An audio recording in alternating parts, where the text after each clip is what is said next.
Ok, ahora sí está grabando. A ver, sí. Ok. Entonces les decía que la evaluación del desempeño, ¿verdad? Hay que tratarlo como un proceso estratégico, no como un proceso netamente operativo. Tiene algunas actividades operativas, no lo vamos a negar, pero debe verse como un proceso estratégico. Antes de identificar el por qué hay que verlo así, creo que lo primero que debemos de es definir qué es una evaluación del desempeño. Eso es lo primero, ¿verdad? Para estar mucho más en sintonía con el tema. Cuando nosotros nos referimos a evaluar el desempeño, lo que nos estamos refiriendo en su forma más sencilla es determinar, validar, revisar el nivel de cumplimiento de las tareas o actividades que se le asignan a un trabajador en un periodo de tiempo. Eso es lo primero. Yo con la evaluación del desempeño voy a buscar determinar cuánto ese trabajador ha cumplido con sus actividades asignadas. Eso significa, cuando digo asignadas, eso significa que previamente yo debo haber llegado a un acuerdo con ese o esos trabajadores para que ambas partes estemos claros qué te voy a evaluar, cómo te lo voy a evaluar, cuándo te lo voy a evaluar, por qué te lo voy a evaluar, para qué te lo voy a evaluar y posiblemente quién va a evaluar. Me está diciendo una persona, Natalia, que no escucha. ¿No se escucha mi voz?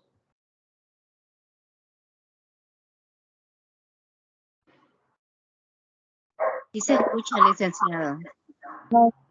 Sí, confirmo. Bien, gracias. Sí, entonces sería importante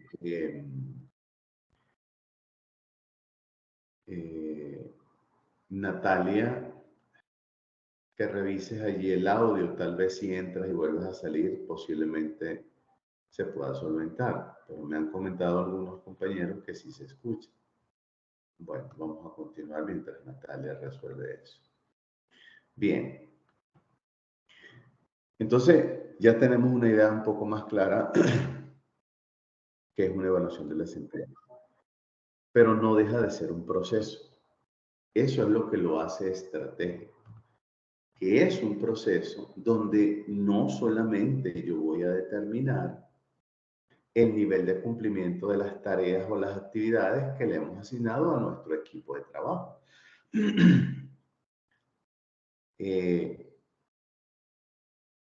Previamente, lo acabo de decir, yo tengo que dejar claridad y constancia con ese o esos colaboradores cómo va a ser este proceso. Ahora, ¿por qué es un proceso?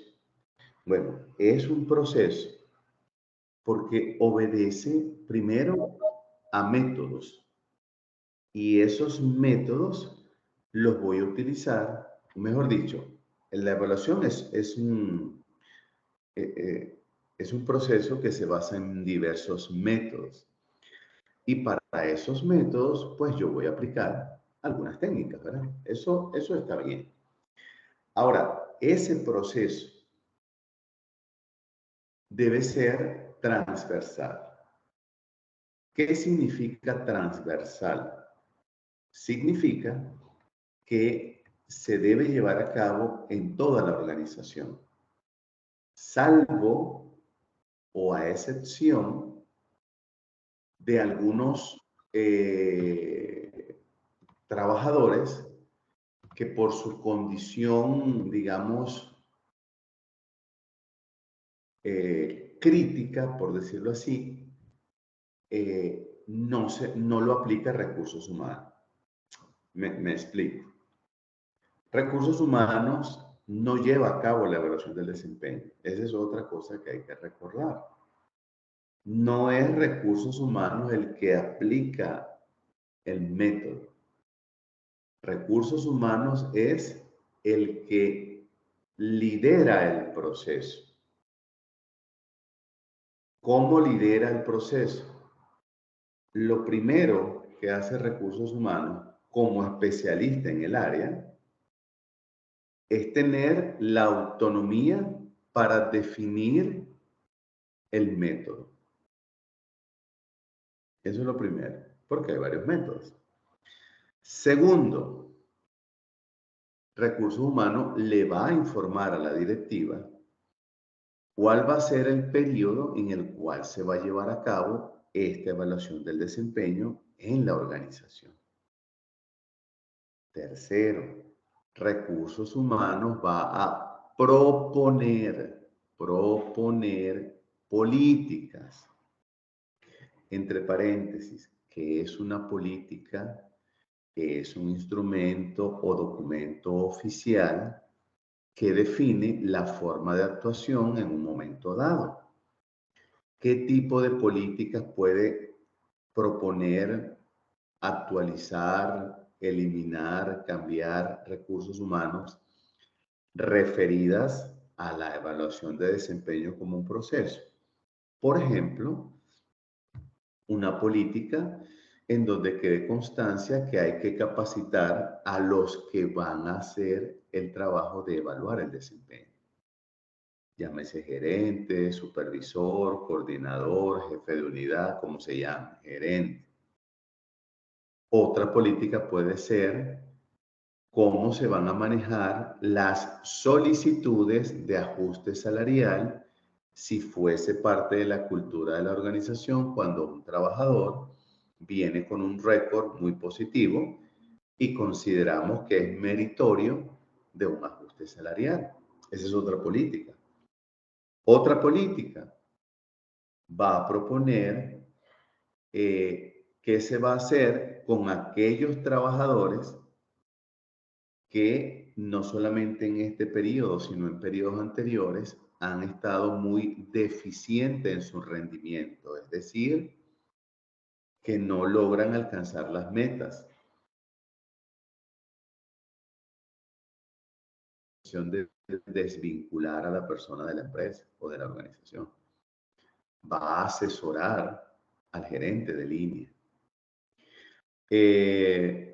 Otra política puede ser para promover a una persona, puesto que en esta evaluación del desempeño y en las anteriores ha venido evolucionando magníficamente y hay otras características como que es una persona que aporta mucho valor, es creativo, está identificado con la organización, genera buenas relaciones interpersonales con el resto de los colegas, es un buen colaborador, entonces se da la oportunidad para promoverlo y entonces recurrimos a la política.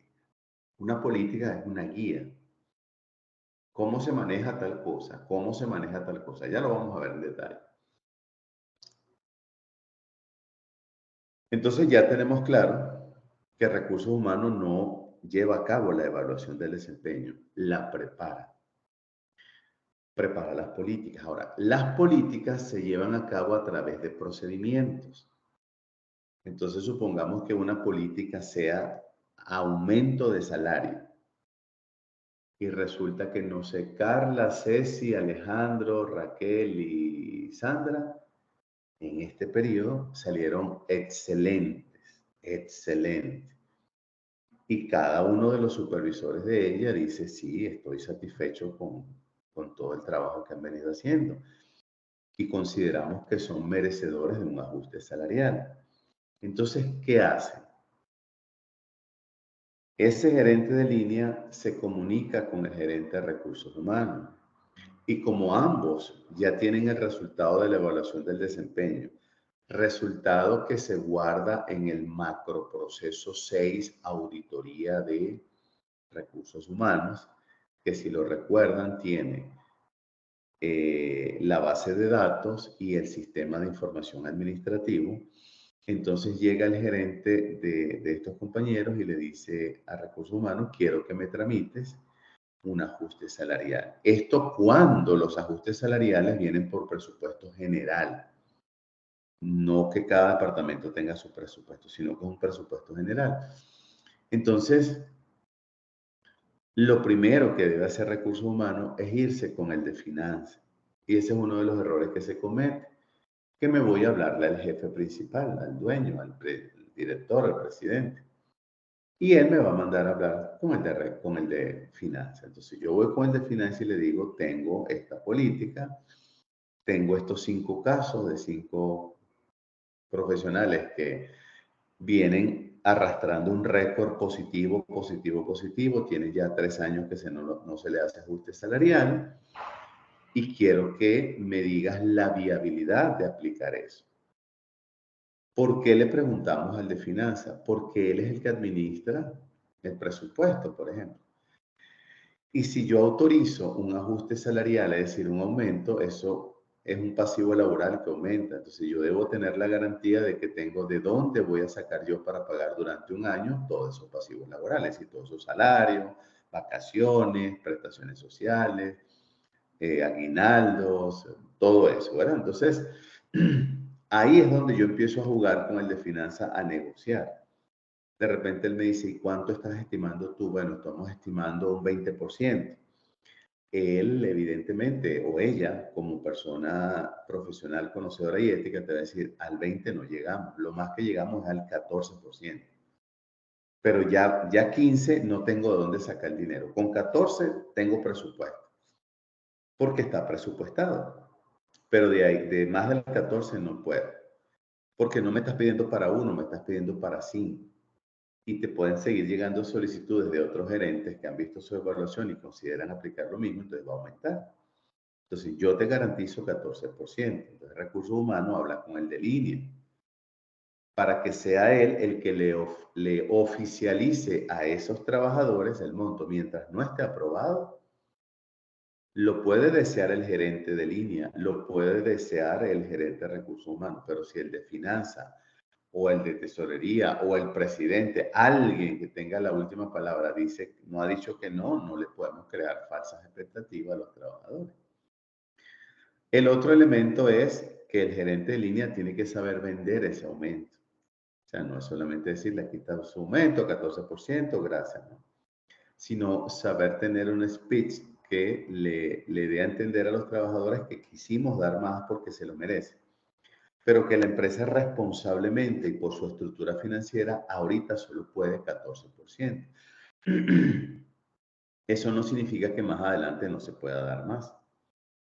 Ahora bien, finanzas va a decir a partir de qué momento ese aumento se hace efectivo, y eso hay que comunicárselo al trabajador para que él sepa y no se cree falsas expectativas. Ok, entonces vamos a regresar de donde venimos. De donde venimos, que Recursos Humanos es el que lidera el proceso de evaluación del desempeño, que el líder de Recursos Humanos promueve políticas, y las políticas se llevan a cabo con procedimientos. ¿Cuáles fueron los procedimientos? El de gerente de línea le manifestó a Recursos Humanos el deseo de aumentar, Recursos Humanos habló con el de finanzas revisa, el de finanzas propone hasta cuánto se le puede dar, el de Recursos Humanos le oficializa al gerente de línea el porcentaje, el gerente de línea lo oficializa con el colaborador y le da fecha efectiva desde el momento que se hace, le da fecha en que se hace efectivo ese ajuste salarial. Esa es una política con un procedimiento sencillo, ¿verdad? Ahora bien, volvamos a lo mismo, pero vamos a recapitular. Recursos Humanos lidera el proceso, Recursos Humanos prepara la plantilla, que no es el método. El método es una cosa, la plantilla puede ser verde, amarilla, azul, pero eso es otra cosa, eso es adorno. Pero recursos humanos tiene que cerciorarse que cada persona que vaya a fungir como evaluador deba ser capacitado o debamos validar que conoce el proceso. Porque una de las principales cosas que falla acá es el prejuicio. El prejuicio que yo como supervisor tengo sobre alguien. Eso evidentemente son problemas emocionales, ¿verdad? Ahorita no podemos tocar ese tema, pero esos son problemas de desequilibrio emocional, carencia de inteligencia emocional. Pero yo como recurso humano me encargo de capacitar a los evaluadores. Si es el mismo método que venimos utilizando, hago como un refresh. Si es un método nuevo que yo estoy incorporando, entonces yo tengo que generar sesiones no solamente para explicar cómo funciona el método, sino para explicar cómo va a ser el llenado o registro de la plantilla y aprovecho evidentemente de dejar claridad sobre las políticas y los procedimientos. Por supuesto, tengo que hacer énfasis en el tema de la imparcialidad, ¿ok?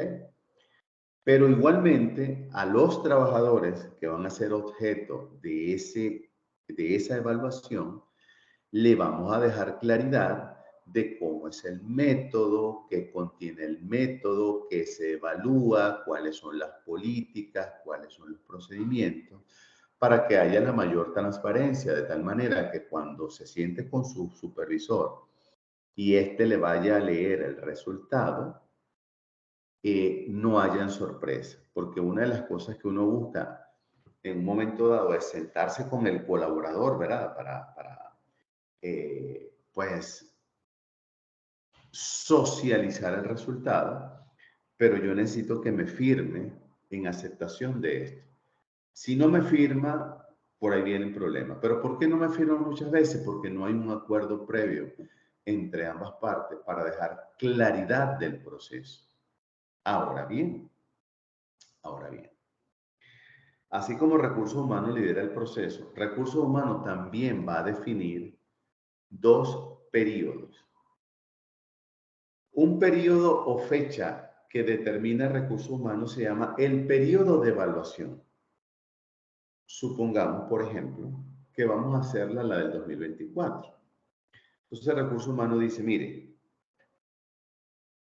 desde el 8 de enero, por poner una fecha inicial, hasta el 31 de noviembre del 2024, toda esa franja de 11 meses va a ser utilizada para que cada supervisor monitoree a sus colaboradores. Periódicamente, él definirá, nosotros recomendamos semanal, quincenal, una bitácora para tomar registro. Ese es el principal problema que he visto por acá, que los líderes no toman una bitácora o registro del desempeño constante o paulatino de sus colaboradores. Entonces, ¿qué pasa? Van avanzando los meses y cuando llega el mes de diciembre, que nos vamos a sentar, no me acuerdo sino de un poquito de diciembre, noviembre y algo de octubre. Entonces hoy dejo de ser objetivo, ¿verdad? Porque entonces aplico es la subjetividad. Si Gabriela y Carla me caen bien, bueno, ahí lo voy a poner. Pero si Raquel y Alejandro no me caen muy bien, entonces ahí voy a ponerlo entre regular y más o menos. Eso no puede ser. Eso no puede ser. Entonces, en esa capacitación que lleva a cabo Recursos Humanos, da la recomendación e incluso les puede ofrecer un formato de bitácora. Cada quien lo puede registrar como quiera, pero yo debo tener base y le voy a explicar por qué. ¿Por qué la importancia de tener una bitácora? Una bitácora puede ser un mensaje de WhatsApp, un correo electrónico, una reunión. Yo necesito que mi colaborador esté claro todas las interacciones que tenemos referidas a la evaluación. ¿Por qué? Porque si en algún momento él me dice o ella me dice, no, eso no fue así, eso no lo acordamos, yo tengo evidencia de dónde mostrarle que sí te lo dije, sí te di la información hiciste el trabajo, no lo hiciste completo, lo hiciste retardado y eso fue lo que generó que te colocaran una nota negativa en ese periodo, en esa actividad. Entonces es fundamental que si ustedes van a fungir en algún momento como evaluadores, tomen una bitácora. Vuelvo a lo anterior. Entonces Recursos Humanos dice, del 8 de enero al 31 de noviembre es la evaluación. ¿Qué le recomienda Recursos Humanos a cada supervisor o gerente que va a fungir como evaluador? De acuerdo a su criterio, semanal, quincenal, si quiere mensual, pero ya es como muy amplio, entre semanal y quincenal podría ser prudente. Tome registro, por ejemplo, de cómo va avanzando su colaborador, así sea con indicadores parciales, resultados parciales, de los indicadores, objetivos alcanzados de manera parcial. Es decir, mira, es que te estoy evaluando esta semana, aunque eso tarda un mes, pero te estoy evaluando este pedacito y tengo ya registro, ¿verdad? Dependiendo del desempeño de su colaborador, hable con él, oriéntelo, pídale explicación por qué esto no lo ha terminado, pregúntele por qué esto sí lo terminó y por qué le fue tan sencillo. O sea, debemos buscar la manera que el colaborador sienta que yo soy una guía, un orientador, no el que hace el trabajo, soy un orientador. Y para ser un orientador tengo que hacer dos cosas, dedicarle tiempo y relacionarme con esa persona. ¿Por qué? Porque si yo le digo, por ejemplo, a Sandra y Alejandro en febrero y en marzo, mira, esto está incompleto, en marzo está incompleto, en abril está incompleto y ya paró y sigue, yo allá en diciembre le voy a decir, esto en febrero, esto en marzo y esto en abril no lo hiciste. Y aquí está la evidencia. No, que yo sí lo hice. Bueno, mira, aquí está el correo donde yo te decía, Sandra, Alejandro, les comunico que ya terminó el periodo para entregar tal cosa, me lo entregaron solo a medias, tuvimos que pedirle disculpas al cliente, ustedes se disculparon, me dijeron, aquí está el correo, que para la próxima iban a resolver eso. Aquí está la evidencia que ustedes no lo cumplieron. Porque si no tienen evidencia como supervisores, va a ser tu palabra contra la mía. Y eso es lo que genera el desgaste, ¿ok? Bien, entonces ya tenemos la primera fecha, enero a noviembre. Esa es la fecha para documentar el avance de cada trabajador a lo largo y ancho del tiempo. Yo con esa información puedo ser, digamos, preventivo o reactivo. Yo le puedo decir a un colaborador, he observado las últimas 3 semanas que tal actividad viene en retraso, en retraso, en retraso. No te va a dar chance de terminarla en la fecha tal. Tienes que hacer un cambio, tienes que hacer un esfuerzo, porque esto, además de que te va a perjudicar para la evaluación del desempeño, nos va a afectar a un cliente, no, cliente interno, cliente externo. Me vas a demostrar que algo está pasando y es negativo, entonces yo necesito que tú comprendas que te estoy monitoreando y que si requieres algún apoyo y está en mis manos, yo te puedo orientar, pero tú eres el que va a hacer el trabajo. Porque esto lo acordamos antes de empezar la evaluación. Por eso el acuerdo se hace y se firma. Ya vamos a ver que hay un método que se llama EPO, Evaluación Participativa por Objetivo, donde yo lo primero que hago antes de hacer cualquier cosa es ponerme de acuerdo con el colaborador para que él sepa qué le voy a evaluar, cómo se lo va a evaluar, cuándo se lo va a evaluar, etcétera, etcétera, etcétera, ¿verdad? Bueno, ahora falta la segunda fecha. La segunda fecha va a ser desde el 1 de diciembre al 15 de diciembre. ¿Qué se va a hacer en esa fecha, por ejemplo? Y estamos hablando en el caso de que es una evaluación anual, ¿verdad? Porque hay empresas que hacen 2 evaluaciones al año, o sea, semestral. Hay unas que hacen 3 al año, cuatrimestral. Hay unas que hacen 4 al año, trimestral. Hay unos que lo hacen mensual, bimensual. O sea, esto va a depender de la cultura de la organización. Pero en el caso de nosotros, que el más común es anual, yo tomo las 2 primeras semanas de diciembre para socializar. ¿Qué es socializar? Que ya yo tengo aquí mi registro de los 11 meses, de enero a noviembre, y toda la bitácora de cada trabajador y los llamo a una reunión privada que normalmente puede estar entre 30 a 45 minutos máximo, donde yo voy a precisar es simplemente el rendimiento, lo que alcanzó y lo que no alcanzó, y el dictamen. El dictamen va a estar orientado en la categorización o en el nivel de haber alcanzado las metas. Puede ser que el nivel sea no cumple, puede ser que un nivel sea cumple poco, puede ser que un nivel sea cumple de manera estándar, o sea, no da un paso más, cumple lo que se le pide. Un cuarto nivel que puede ser cumple muy bien, o sea, da más de lo que se espera. Y un quinto nivel que puede ser excelente, sobresaliente, sobresale sobre todo, pues, en todos los aspectos. Entonces, yo le tengo que dar ese dictamen al trabajador, al colaborador. Y ese dictamen va a estar asociado a las políticas. Si es meritorio o no de un estudio para hacer ajuste salarial, si es meritorio o no de un análisis para promoverlo a otra posición mayor, si es meritorio o más que meritorio sería si es necesario hacer un análisis para desvincularlo. ¿Cuál sería un caso que viene con 3 evaluaciones, 4 evaluaciones arrastrando la negativa, negativa, no cumple, no cumple, por ejemplo, ¿verdad? La evaluación del desempeño también me puede servir para premiar a las personas con capacitaciones especiales. Cuando digo especiales, me refiero a que tal vez invertimos más dinero en esa persona. Por ejemplo, supongamos que este diplomado fuese pago, un ejemplo, ¿no? Que ustedes estuviesen pagando, que entonces le dice, mira, no te puedo promover porque no tengo plazas vacantes. Eres meritorio de muchas cosas. Lo que te podemos motivar ahorita es pagándote un diplomado que te va a dar más competencia y te va a dar más capacidades.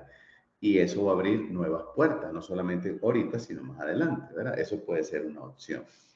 Entonces, una vez que se termina todo ese proceso, se termina todo el proceso, recursos humanos recolecta esos instrumentos, vamos a pensar que la evaluación la estamos haciendo al menos en una hoja en Excel, al menos. Pensemos que no estamos utilizando papel, porque va a ser una montaña de papel. Entonces, ese resultado se guarda en la base de datos que administra recursos humanos. El gerente de línea o el jefe de N persona va a tener acceso de visual, es decir, va a poder ver las evaluaciones, los historiales de evaluación de sus colaboradores, pero no puede modificar.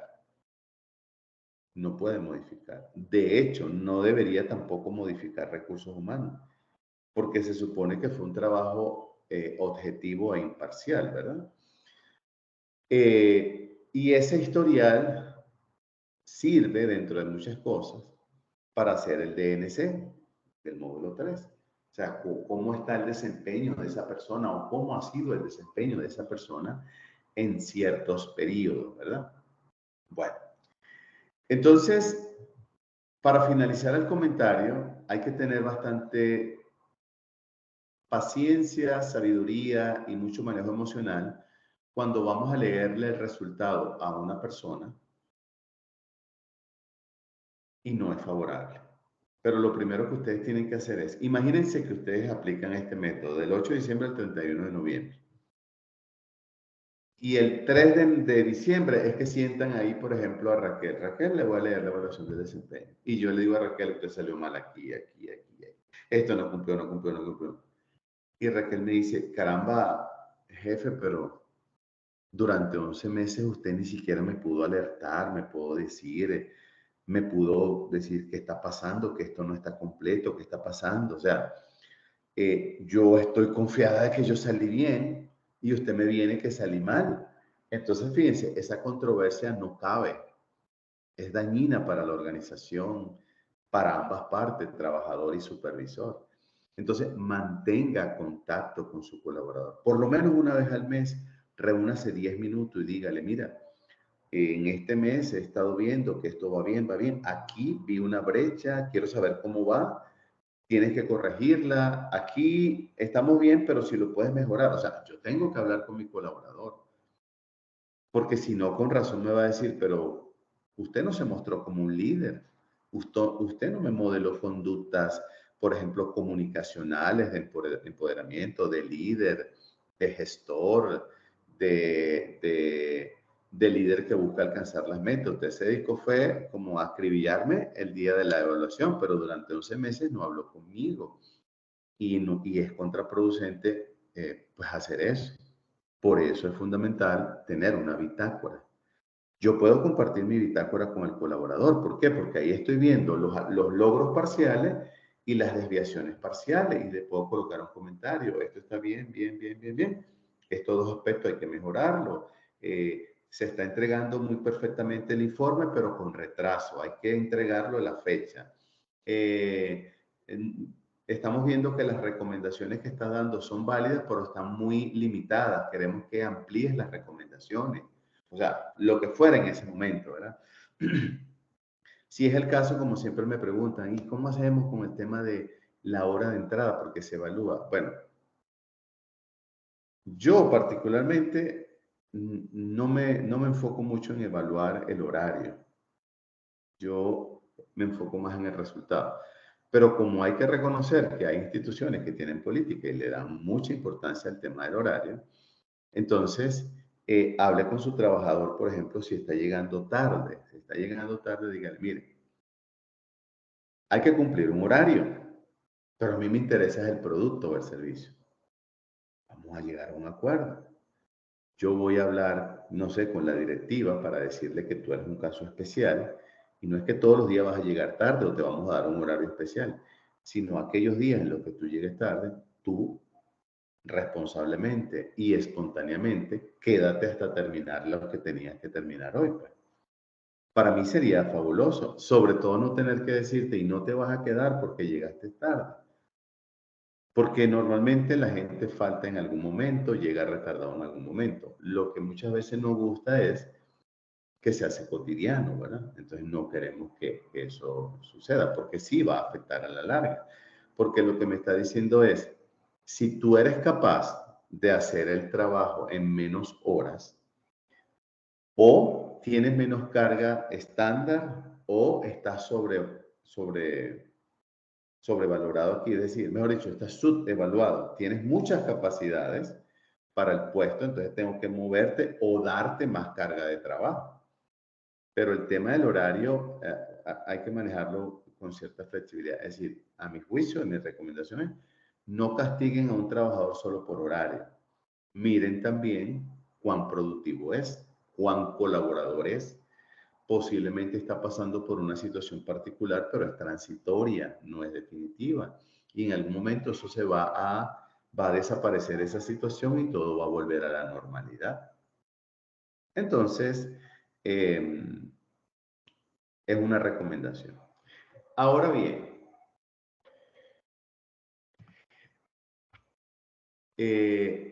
la evaluación del desempeño nos presenta unos métodos.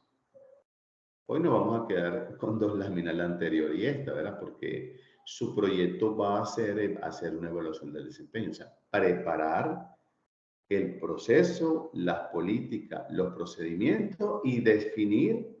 Yo normalmente le dejo libre escogencia, pero le recomiendo uno que otro método. Y evidentemente ustedes formulan las preguntas, pero eso lo vamos a ver después. Entonces, miren, no hay que confundir una cosa. Una cosa es el método, y otra cosa es la técnica, pero otra cosa es el software. Hoy en día hay mucho software o aplicaciones, como lo quieran llamar, para llevar a cabo evaluación del desempeño. Pero eso no son métodos. Puede ser que allí estén combinando métodos o puede ser que una empresa decidió en casa que diseñaran una aplicación y que la hicieran con el método tal. Está bien.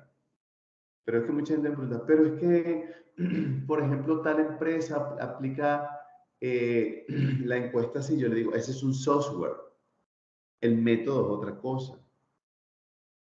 El método es la estructura, en esencia, es cómo está estructurado, en qué se basa para hacer análisis, ¿verdad? Entonces, yo cualquiera de estos métodos lo puedo llevar a una aplicación, perfectamente, ¿ok? Entonces, vamos a hablar un poco de los métodos. Se denominan tradicionalmente métodos tradicionales y modernos. Los modernos no salieron ayer al mercado, eso tiene tiempo. Yo no sé por qué los llaman modernos. Yo considero que es que son como más utilizados, pero no es que son modernos, que hace 3 días aparecieron.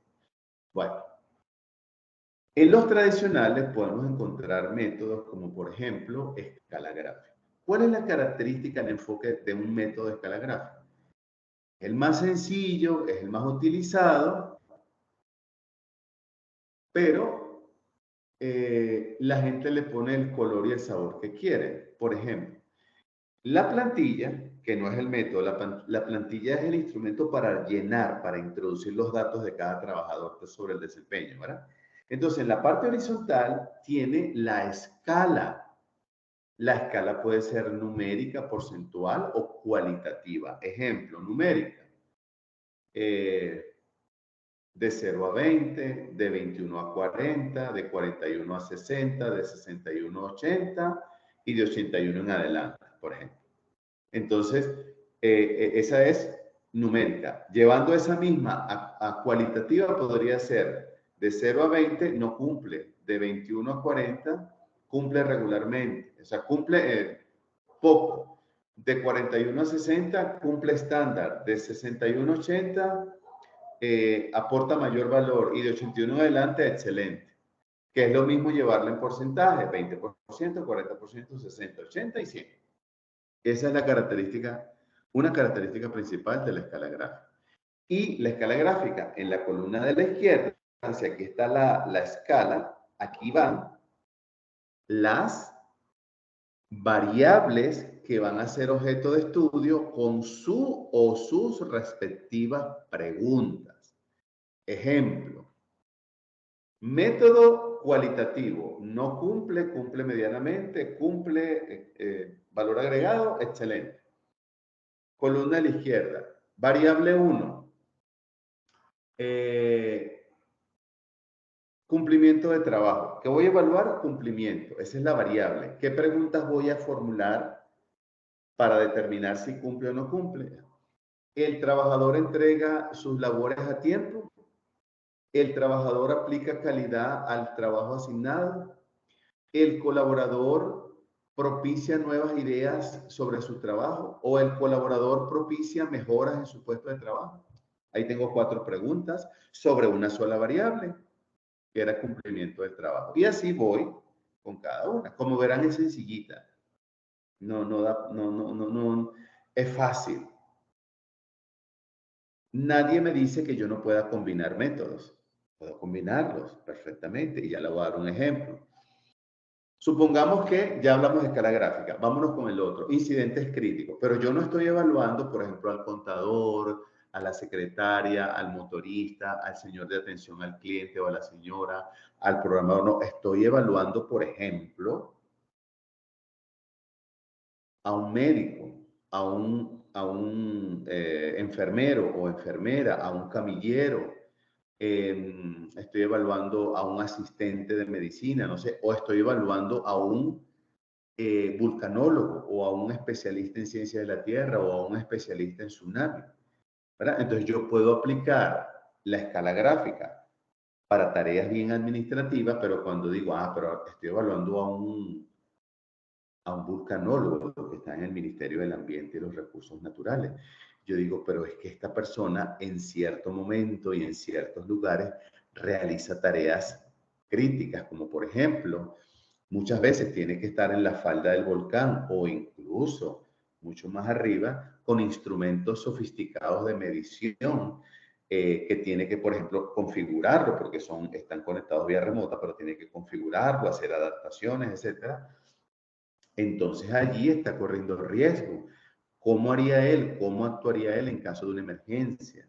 ¿Qué tanta capacidad tiene para operar o configurar ese aparato electrónico sensible, etcétera, etcétera? Entonces yo ahí puedo combinar cómo funciona el método de incidentes críticos con el de la escala gráfica. No hay problema. Y no tengo que decir aquí estoy combinando. Ahora, ¿cómo funciona incidentes críticos? La palabra lo dice. Yo voy a listar una serie de incidentes de alta magnitud y voy a ver dónde se ubica. Es sencillito. Solo que yo decido no.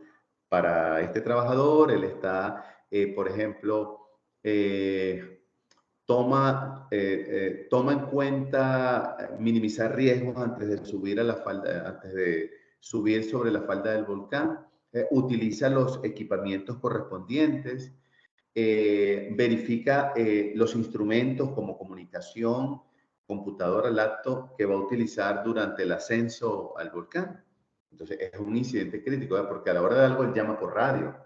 A la hora de algo dice, está pasando esto, estoy observando esto, me caí, me golpeé, o sea, como hacen los que van al Everest, ¿verdad? Entonces, ese es el incidente crítico. Incidentes críticos no tiene un formato particular, sino que usted lista los incidentes y dice, usted está aquí, usted está aquí, usted está acá. Después vamos a ver los formatos, ¿ok? Frase descriptiva, como la palabra lo dice. Yo listo una serie de frases, ¿verdad? Y yo identifico, normalmente las agrupo las organizo en grupos de 4 y yo coloco por cada grupo donde veo ubicado a la persona, de acuerdo a su tipo de trabajo, ¿verdad? Esa frase descriptiva. Investigación de campo es costosa, no le gusta mucho a los trabajadores. ¿Por qué? Porque se contrata un especialista externo que viene a hacer un diagnóstico y dentro de ese diagnóstico, por ejemplo, hace observaciones en vivo sobre cómo se está comportando un trabajador. Permítame un segundito, por favor.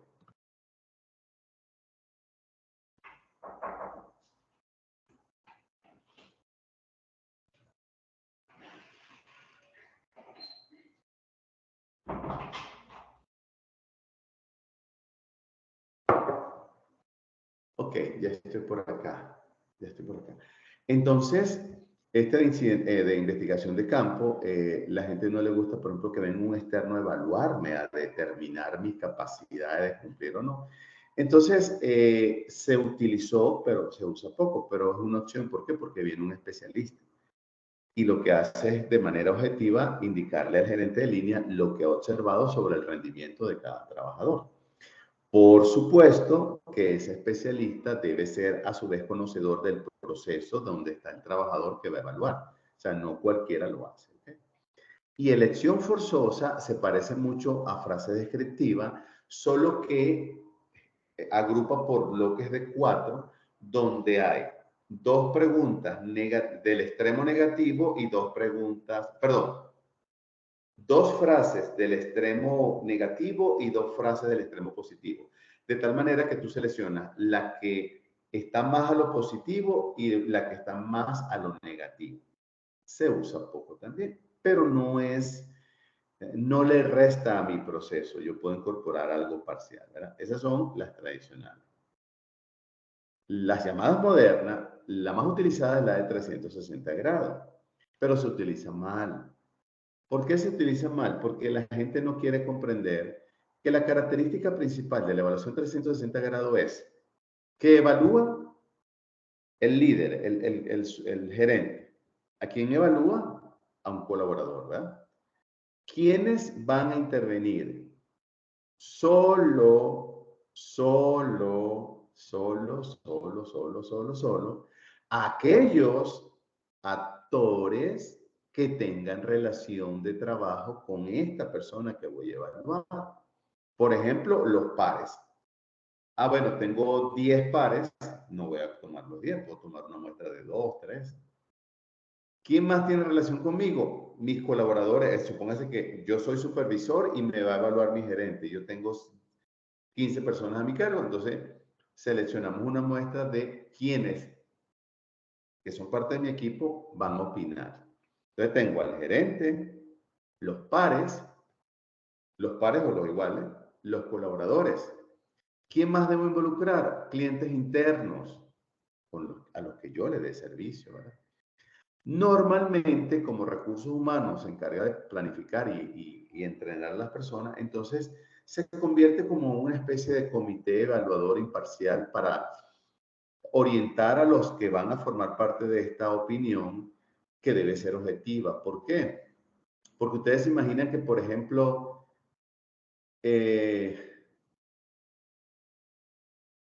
los colaboradores lo pusieron excelente, los pares lo colocaron excelente, los clientes internos lo colocaron excelente, el equipo de recursos humanos lo vio muy bien y viene el gerente y lo ve deficiente. Entonces pareciera que hay sesgo, ¿verdad?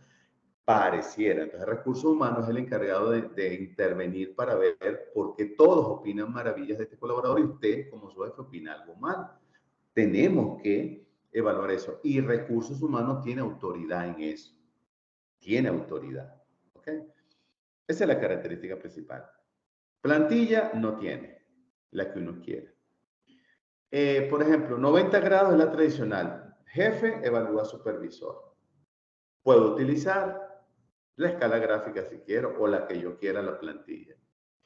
180 grados, jefe y colaboradores evalúan al trabajador. Esa es la de 180. La de 270 es una autoevaluación que recibe, bueno, mejor dicho, es la percepción del colaborador hacia el gerente. ¿Se crea mucho problema? Sí. ¿Por qué? Porque si el gerente no está preparado para una autocrítica objetiva, va a haber problemas. Entonces, por eso muchas veces no se utiliza. La EPO, al igual que la 360, es útil porque primero EPO significa evaluación participativa por objetivo. Y era un poco lo que explicaba al principio de la sesión. Yo, gerente, me siento con mi colaborador, me siento con Raquel y con Alejandro y les digo, mire, yo les voy a evaluar esto y esto en este periodo de tiempo. Los indicadores se van a medir de esta manera, o sea, el valor mínimo es este y el valor superior es el que usted quiera. Para ustedes alcanzar esto, yo le tengo que dar información, material, infraestructura, herramienta, tecnología, personas, o sea, yo le voy a dar todo. Y yo valido que ellos hayan comprendido porque se supone que como su supervisor yo conozco sus competencias y sé que están en capacidad de hacer lo que yo les estoy asignando, que voy a evaluar a fin de año. Entonces hay un acuerdo y se firma. Si mi jefe me dijo que me iba a evaluar esto, esto y esto de esta manera, o sea, que me va a evaluar, cómo, cuándo, dónde, por qué, para qué, quién, todo eso me va a dar información, me va a dar herramientas, me va a dar capacitación, todo lo que yo, gerente, considero que ese señor o esa señora necesita. Y si yo no se lo doy y ellos consideran, tienen derecho a pedir. Entonces, como verán, es un acuerdo previo, de tal manera que cuando llegue la evaluación final y yo he seguido esta bitácora por lo menos cada 2 semanas mensual y estos 10 minutos mensual de estar hablando con mi colaborador para que sepa cuál es mi percepción del resultado que se ha venido obteniendo, entonces lo más probable es que a fin de año la evaluación sea una simple conversación y simples acuerdos. Y así evitamos problemas. ¿Okay? Bien, por cuestiones de tiempo, colegas, la semana que viene vamos a detallar unas plantillas que yo tengo que les voy a dar de guía para que hagan su proyecto. Desde mañana o el lunes le voy a alojar no, perdón. No. Mañana no, la que viene. Lo que le iba a decir es que ya tienen asignado el proyecto del módulo 3, que es el plan de capacitación. Ahí están las instrucciones, cualquier consulta, pues estoy a la hora. No sé si por los momentos hay alguna pregunta, duda, aclaratoria, comentario.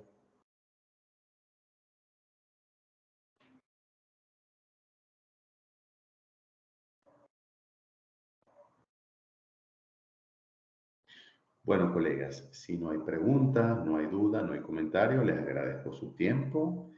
Igualmente, cualquier consulta, repito, estoy a la orden. Espero que estén bien, que descansen, que cenen bien, que sigan con su fin de semana. Como siempre, gracias, cuídense mucho y vayan con Dios. Nos vemos. Muchas Gracias. gracias, buenas Muchas noches, gracias. Feliz bendiciones. noche. Buenas noches a todos. Buenas noches, Carla. Siempre a la orden. Buenas Patricia. noches, gracias. Buenas noches, Belín. Siempre a la orden. Raquel, buenas noches. Muchas gracias, Lick. Siempre a la orden, cuídense. Vladimir, buenas noches. Y siempre a la orden.